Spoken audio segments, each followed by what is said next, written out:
بسم اللہ الرحمن الرحیم۔ السلام علیکم ورحمۃ اللہ وبرکاتہ۔ ڈیلی اسلامک انفارمیشن میں تمام دوستوں کو خوش آمدید کہتا ہوں۔ دوستو، صحیح بخاری کی حدیث ہے، volume 9، book number 93، book of توحید، حدیث نمبر 494۔ عدی بن حاتم رضی اللہ تعالی عنہ نے بیان کیا، میں نے نبی کریم صلی اللہ علیہ وآلہ وسلم سے پوچھا کہ میں اپنے سدائے ہوئے کتے کو شکار کے لیے چھوڑتا ہوں۔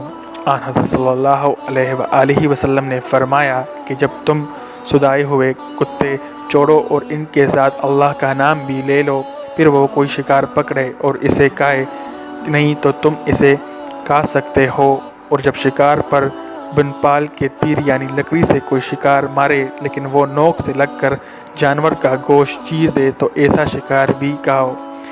شکریہ دوستو، مزید احادیث سننے کے لیے ہمارے چینل ڈیلی اسلامک انفارمیشن کو سبسکرائب کریں۔ شکریہ دوستو۔